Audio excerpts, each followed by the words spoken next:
Bueno, es un gusto estar con ustedes en la apertura de la exposición de imagen regional 9.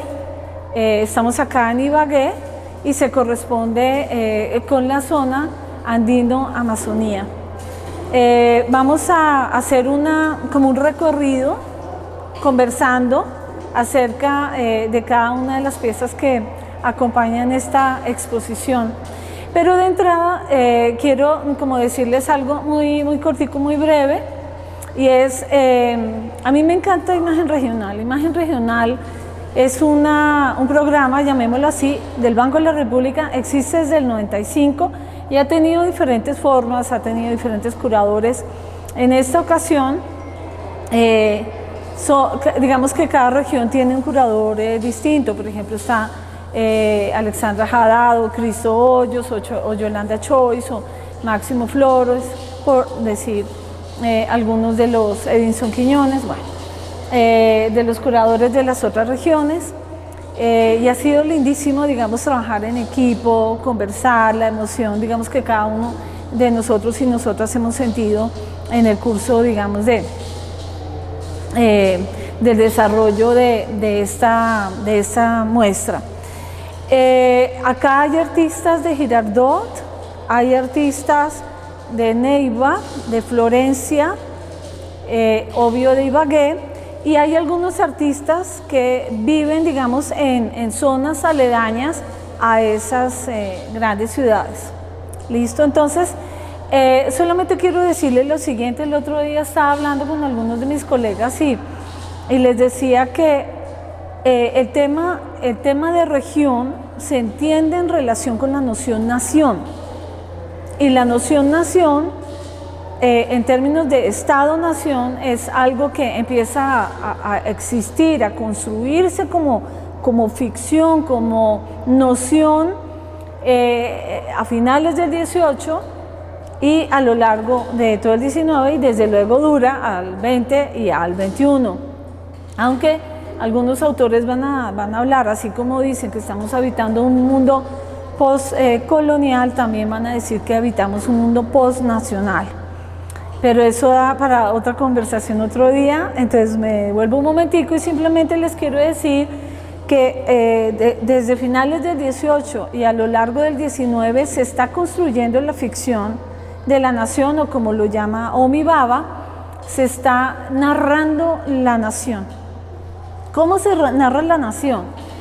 En ese momento que está súper influenciado por la Ilustración, está súper influenciado por una serie, digamos, de paradigmas unificantes, universalizantes y centralizantes. Pues una de las cosas que sucede en este momento que les estoy señalando es que la nación se narra como una unidad, la nación se narra como homogénea.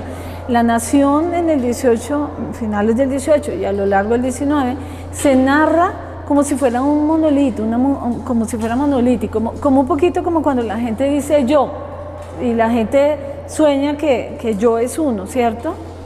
Y resulta que yo somos muchos, como lo dijo Nietzsche, pero también como lo dijo Deleuze, o Guattari, o Judith Butler. Entonces, una de las cosas, digamos, que van a hacerse, digamos, a lo largo del siglo XIX, y se hacen con sangre, se hacen con presión y opresión, es, por ejemplo, eliminar cualquier indicio de heterogeneidad. Eliminar, por ejemplo, eso es una cosa que pasó, por decir algo, en Italia, eso pasó en Francia, eso pasó en Colombia, en muchos países pasa, y es que si hay diversidad de religiones, se compacta, se evangeliza y se procura desde diferentes medios, digamos, construir la ficción de que ese país, ese Estado-nación, solo tiene un credo.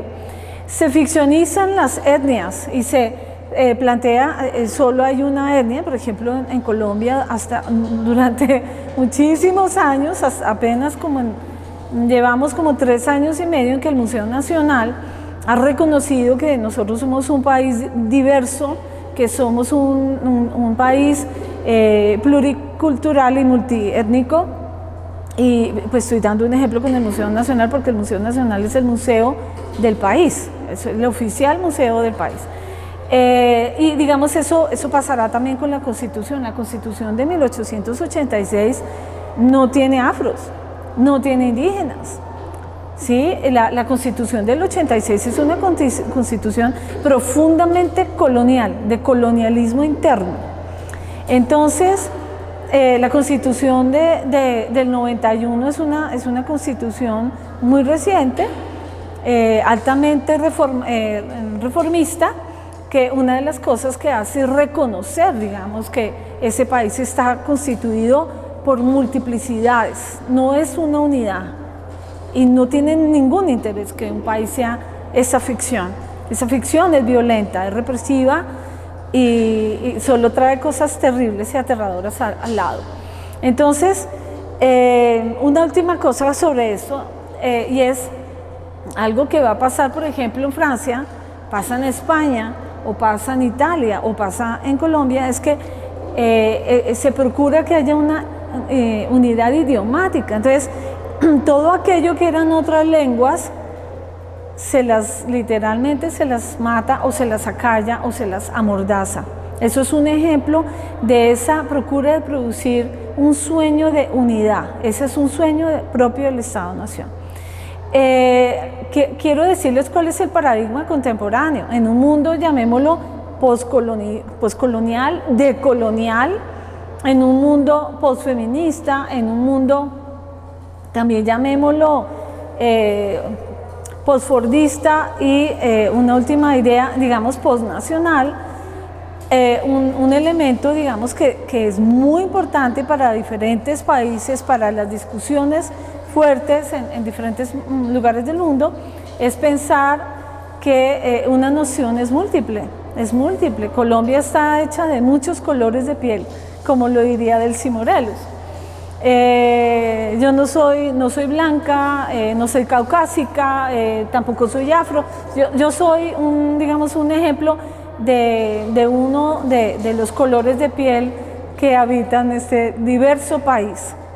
Y igual hay un elemento que me parece que es muy bello, es muy importante, y es pensar que hoy día nosotros estamos pensando en términos un poco de lo que planteaba el feminismo interseccional. Hoy día pensamos en diferentes edades, o sea, y eso, por ejemplo, hace presencia en esta exposición: múltiples clases sociales, múltiples edades,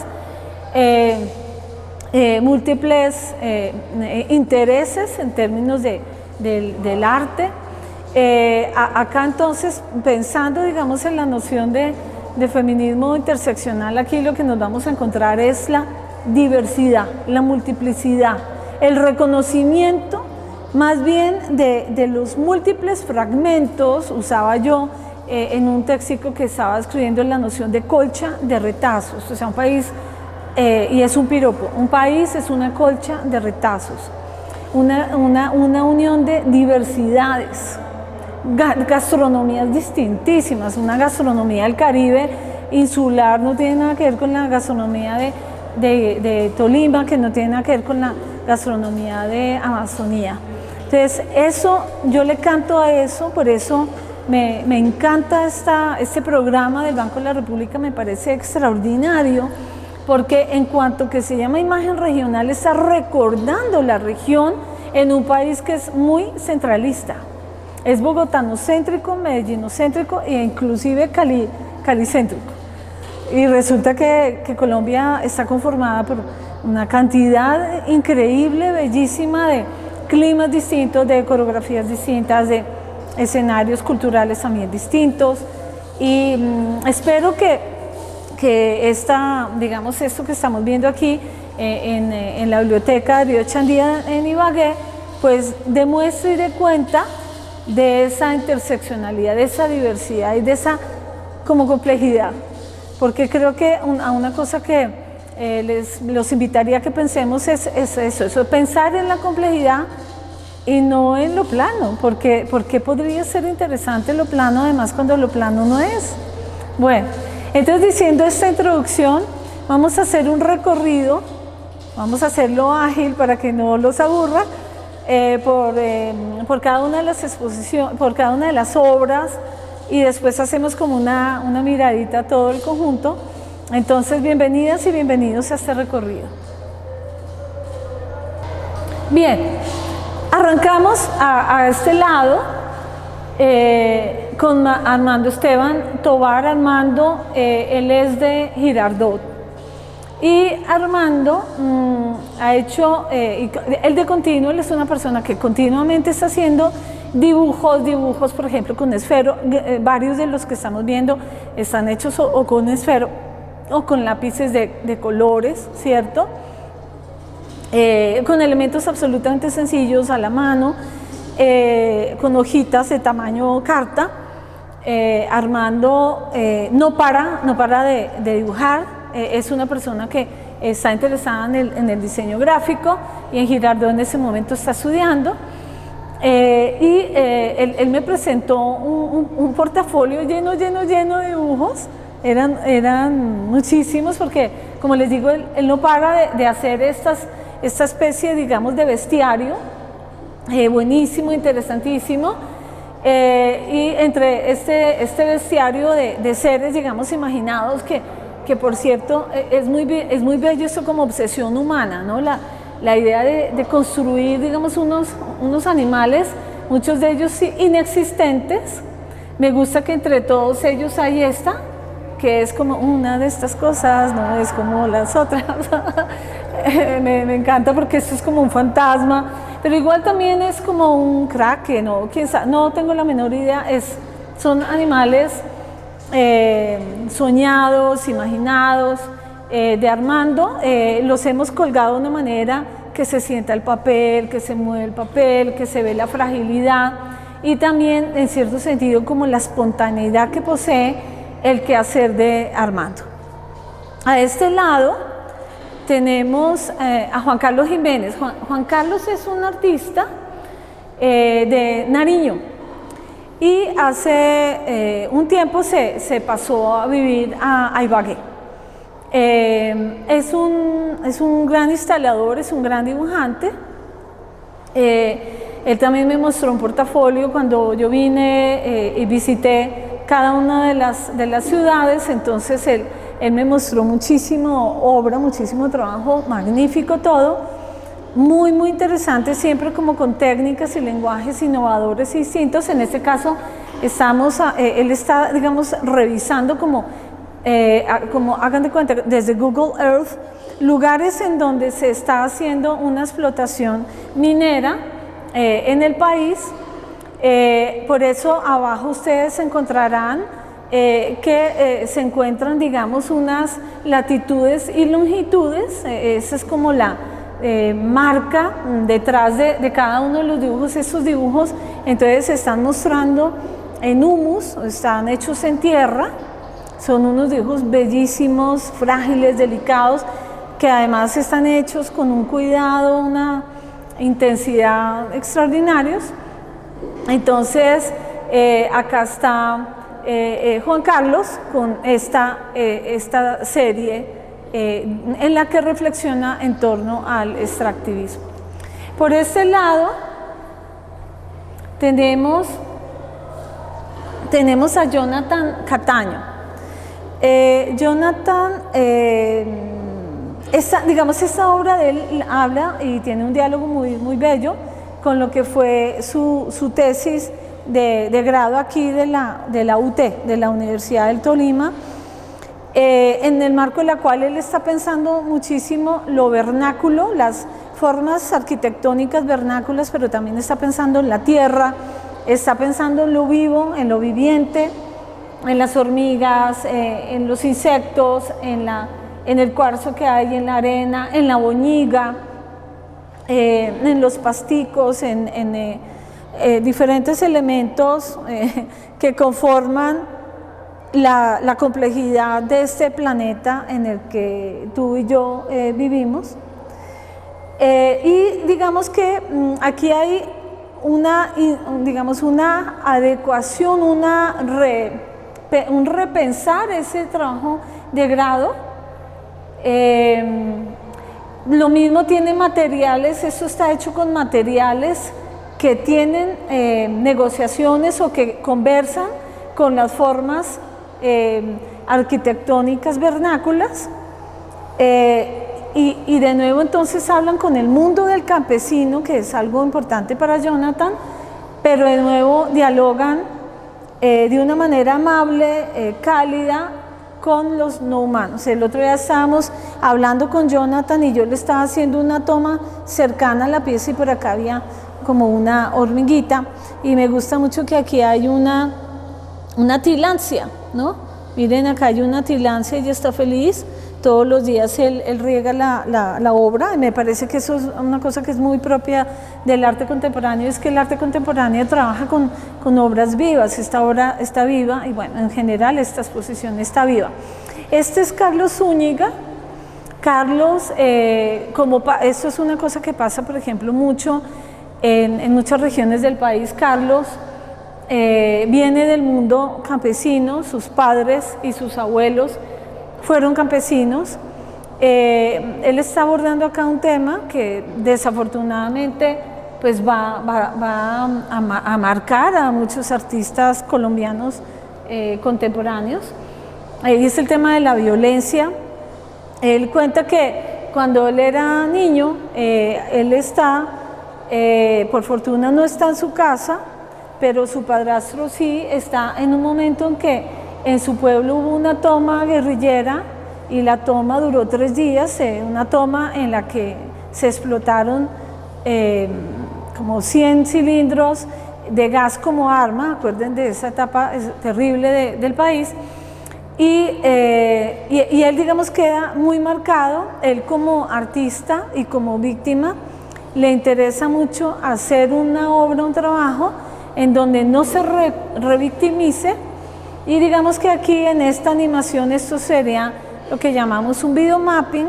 En este videomapping hay una manera, digamos, clara de hablar del tema de los eyectores, que él se imaginaba de niño que así eyectaban a los cilindros, de los cilindros como arma, y al mismo tiempo, digamos, el niño viendo que, o sintiendo que esto es natural, que eso es obvio, que en cualquier lugar lluevan cilindros.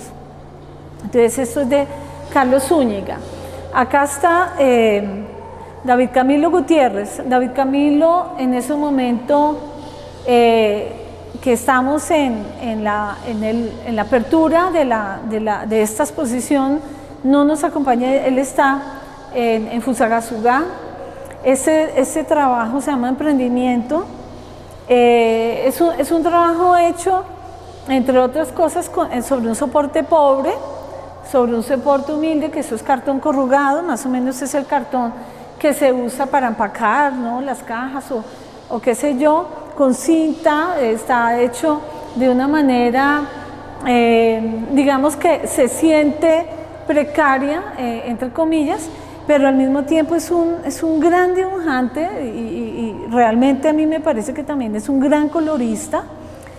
Solamente con 2 rojos él ha obtenido, y negro, y el color del soporte, él ha obtenido una pieza de una riqueza cromática que me impresiona.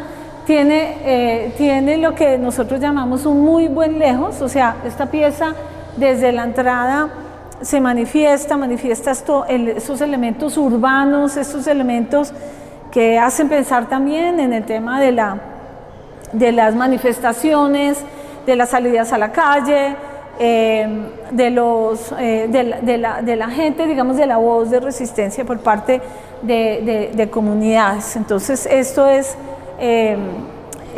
David Camilo. A este lado tenemos una de las personas que participa por el Huila, Mario Guzmán. Mario, él es de un pueblo en el Huila que también sufrió las terribles, digamos, agobios de la violencia y del conflicto en Colombia. Él me dice que en su pueblo, que fue tremendamente, digamos, atacado en varias ocasiones. Él me cuenta que en una de esas ocasiones él está fuera del pueblo y el pueblo será también atacado con pipas de gas. Y cuando él llega, cuando él retorna, pues ya ha pasado esto, él entra a la iglesia y en la iglesia resulta que las piezas, miremosla por detrás, por ejemplo, a esta Virgen, resulta que las piezas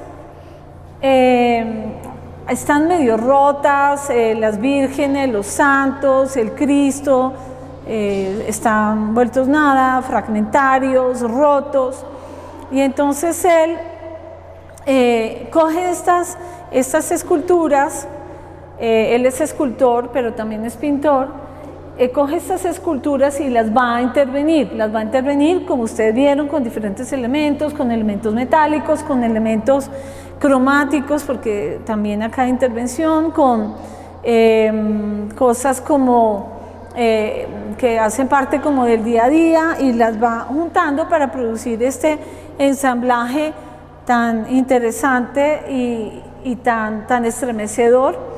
Les llama la atención sobre una de las imágenes, por ejemplo, que es ese Cristo, que a mí no puedo evitar, me recuerda al Cristo de Bojayá, un Cristo como que vuelto a crucificar en cierto sentido. En este lado tenemos otra pieza de Carlos Zúñiga, es otra instalación, es otro videomapping que tiene un tema que va digamos, por el mismo ángulo de la otra pieza que habíamos observado. Este es un hogar. Acá viene, digamos, a reflexionar en un sentido similar. Acá hay, digamos, esta casa hecha con materiales y de una manera como sería tradicional, ¿cierto? En algunos sectores, vivienda campesina. Hay un niñito jugando, llamémoslo, en la parte de afuera de la casa. Y este chiquito, es muy importante aquí en esta pieza el audio. Acá hay varias piezas que tienen audio, eso me parece que también es interesante mencionar. El niño está jugando con un carrito y hace ruiditos, como hacen ruidos los niños, está ensimismado, jugando, como es una imagen perfectamente bella, ingenua, tierna. Pero el tema es que por detrás están sonando ráfagas y ráfagas de ametralladora. Y pues el niñito ni se inmuta, y ese niñito es Carlos, ¿no? Es el recuerdo de Carlos cuando era chiquito, que dice, pues es que para mí era normal que hubieran ráfagas y eso ni siquiera me parecía que podía darme miedo o interrumpir mis juegos infantiles. Entonces, por este lado tenemos una de las artistas que nos acompaña por parte de Caquetá, es Didi Magali Oyola. Didi Magali nos acompaña con 3 pinturas al óleo, es al acrílico, y estas 3 piezas hablan de otro de los temas que van a estar presentes en varias de las obras y que tienen que ver, por un lado, con los desplazamientos. Otra vez, digamos, está la presencia del tema del conflicto armado, que durante tantos años va a marcar, digamos, la historia de tantas generaciones de colombianos. Entonces, y de nuevo el tema del campesino, porque desafortunadamente ustedes y yo recordaremos cómo fue de terrible y de atroz, en especial con el mundo rural, la época extensísima de violencia en Colombia, violencia que por otro lado, pensando por ejemplo en esta pieza de Didi Magali, también todo el tiempo está hablando, digamos, de qué pasa también con la naturaleza, qué pasa también con los árboles, con los bosques o con los animales. Y digamos que ella, así como otros artistas que vamos a ver aquí, me parece interesante que, por ejemplo, precisamente entre los artistas de Florencia, de Caquetá, van a haber varios que tengan, digamos, esta preocupación enorme por el tema de la naturaleza. Aquí está Paula Milena. Paula Milena tiene una instalación, un video y una instalación y otro, llamémoslo, video retrato. Ella se llama Paula Milena Sánchez, ella estudia en la Universidad Nacional, es de acá de Ibagué, y ella, lo que están viendo en este momento son ameritos de mazorca, como son los envuelticos de mazorca que tanto nos gustan a todos, a todas. Son envuelticos de mazorca, pero lo que tienen adentro los envuelticos en realidad es tierra. Entonces, ella, lo que estamos viendo aquí es como un arrumito de envueltos de mazorca, están hechos de tierra, y a este lado estaríamos viendo a quién, él es su abuelo, está haciendo el gesto que hace uno cuando está desgranando una mazorquita. El tema es que a raíz de las imposiciones que se le hicieron a los campesinos en Colombia y de la imposición del uso de semillas Monsanto, que por cierto vienen con un kit mortal, que son pesticidas, pues resulta que el tema, por ejemplo, en el caso del Tolima, pero en varios otros casos de otro tipo de siembras, el caso de la mazorca fue aterrador, acabó no solamente, digamos, con cosechas enteras, empobreciendo campesinos, porque pues esto tiene una cantidad de problemas enormísimos, el tema de las exigencias tanto del Estado que impone este uso de estas semillas, como las propias características de las semillas Monsanto, pues esto fue el fracaso. Una de las cosas que produjo fue, entre otras, un empobrecimiento de la tierra. Ella hace una investigación que incluye investigación de campo, entrevistas, y hace muchos registros fotográficos en los cuales hace retratos de esos terrenos convertidos en ceniza y en tierras envenenadas. De ahí, digamos, este gesto de desgranar, pero lo que está desgranando ya no es mazorca, está desgranando tierra. Y este es un retrato que me parece que es supremamente bello, es el retrato de su abuelo. Estamos hablando también entonces de una persona sabia, de una persona con un extraordinario saber y conocimiento, un poco lo que dice Pepe Mújica, o sea, para que haya un gran campesino se necesitan 30 años, 40 de saber, de sapiencia, para que se forme un médico, pues se necesitan 10 años, para que se forme un abogado se necesitan 5. O sea, la gran inversión es invertir en un campesino, en un sabio campesino. Entonces me encanta, digamos, esto, que por otro lado pues tiene un elemento que ya hemos visto también en Carlos, y es el elemento autobiográfico. Por este lado está Robinson Figueroa, él es un extraordinario fotógrafo que es también del Caquetá. Él nos acompaña con un núcleo de 4 fotografías, pero pues él tiene increíbles series fotográficas, muchas de las cuales son fotografía de animales, algunos de ellos en vías de extinción, como nos va, digamos, con este ser, este es un caimán. Les voy a leer la ficha y les digo, él es un caimán llanero, Orocué, y eso es de Orocué, y este es un caimán, digamos, en vías de extinción. Entonces, Robinson tiene un trabajo fotográfico impecable, extraordinario. Y aquí en este conjunto entonces tenemos este caimán, una iguana, y esta pieza sorprendente por el color, porque también tiene un magnífico color, este bagre, que es una de sus fotografías, y con Robinson constituye el único conjunto fotográfico que posee la muestra. Por ese lado está Cristian Herrera. La obra de Cristian, bueno, son dos series de Cristian. Él es dibujante, le interesa muchísimo el cómic, el fanzine también, y acá entonces hay dos series que por cierto también tienen que ver con lo autobiográfico. Él aparecerá representado en varias, digamos, de las viñetas. Él está aquí narrando, digamos, cosas que ocurren en una sala de exhibición o en el campo del arte desde este lenguaje, que es el lenguaje del cómic.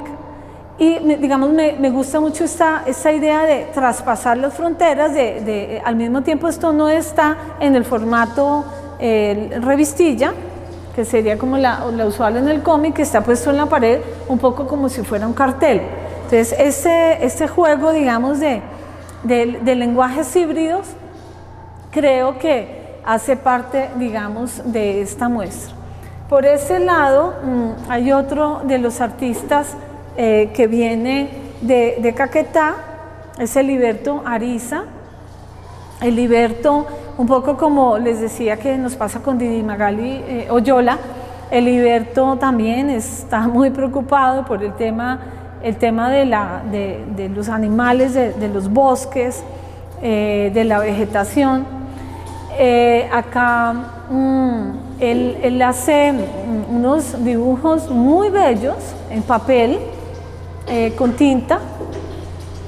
Son unos dibujos que me impresionan porque al mismo tiempo pues él es autodidacta y me parece que la forma como resuelve cada uno, digamos, de los detalles que tienen que ver con el territorio, que tienen que ver con la parte, digamos, de la descripción de la vegetación y de lo que queda, de los residuos, digamos, de esos bosques truncados con dos animalitos que están en vías de extinción, amenazados, ¿cierto?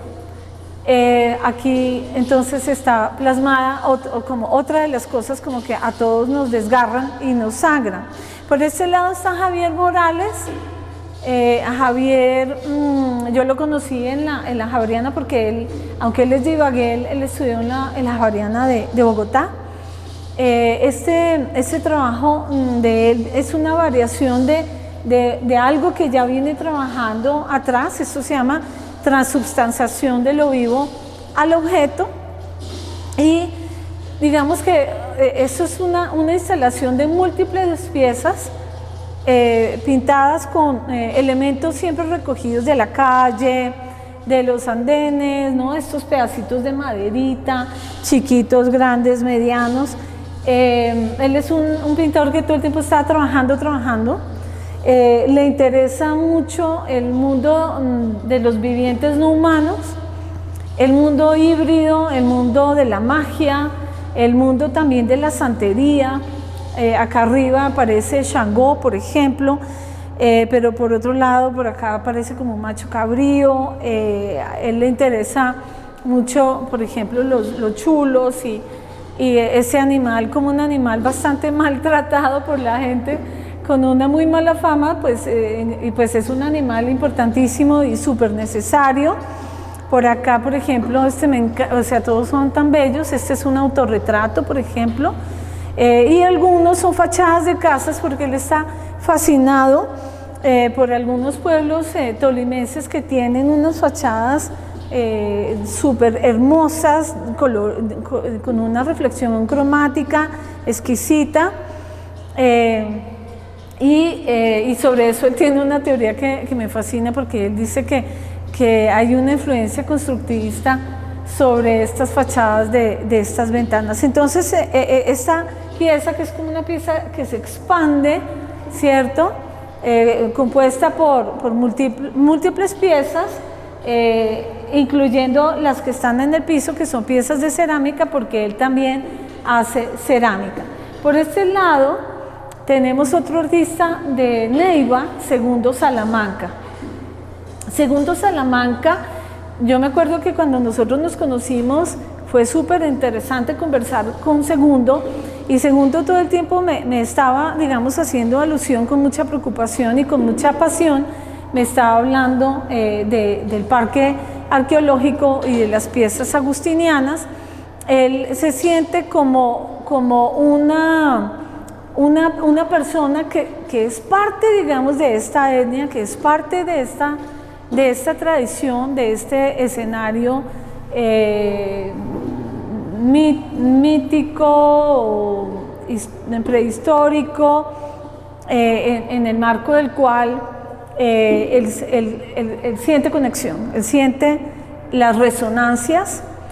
Tiene muchísima obra, yo le escogí aquí 4 piezas, pero es una persona muy prolífica, y fue particularmente bonito, aunque el de todos fue muy bello, pero su participación en Interior y Exterior, que fue este programa tan bonito que planteó el Banco de la República cuando nos tocó aplazar Imagen Regional, por ejemplo, fue interesantísima la participación de él, que termina siendo una obra de arte sonoro. Acá tenemos a Luis Fernando Bautista, es una persona que está muy cercana al Museo del Tolima, que tiene una experiencia muy bonita en museografía y en guías, en el trabajo, digamos, de guías de acompañamiento de exposiciones. Luis Fer, como le decimos, tiene un trabajo, bueno, ya ustedes están viéndolo, estas piezas son hechas en acrílico, tiene un oficio exquisito, es de una minuciosidad, de una riqueza, de un rigor exquisitos. Y digamos juega mucho con los dobles sentidos de los términos y de las palabras, pensando en el argot, ¿cierto? Por ejemplo, cuando uno dice tusa, y lo que quiere decir es que ha roto, tiene una decepción romántica, y entonces uno dice que está con una tusa, o que algo es un camello. Ese juego como doble de palabras que tienen sentidos distintos y que vienen mucho de la cultura popular, que por otro lado, desde luego hace un guiño a Esto no es una pipa de René Magritte. Me parece que es parte de lo que de la reflexión de Luis Fer, que tiene además sentido del humor, y que por otro lado juega con un trabajo que es trompe l'œil, que es un trabajo altamente ilusionista o mimético. Y vayamos a la última pieza, que está por fuera, o mejor, a la entrada de la sala. Es la pieza de Jonathan Saavedra. Acá Jonathan ha hecho, bueno, él trabaja el performance y trabaja acciones plásticas. Y en esta pieza, que es fascinante, él ha hecho, digamos, varios convocatorios, en cierto sentido está haciendo, digamos, una especie de serie web mezclado con reality, no sé. Y entonces, digamos que una de las cosas que él está examinando es su feminidad, y también está explorando lo contrario, está explorando qué es eso, esa cosa llamada masculinidad, o qué significa eso que se llama un macho alfa. Entonces, él hace varias convocatorias con las chicas de la UTED. En este caso, acá se están reuniendo a tener conversaciones, creo que esta es la sobre drogas, están todos ahí metiendo marihuana, y hay otra que es sobre sexo, es muy a mí me encanta esta, por ejemplo. Ellas se meten en un baño, en el baño de mujeres, y en el baño de mujeres de la UT están hablando de sus experiencias sexuales y de su primera experiencia. Entonces aquí hay una cosa muy bonita de sororidad, de complicidad, de ternura, también de compartir silencios. Es un trabajo que está atravesado por la idea de conversación.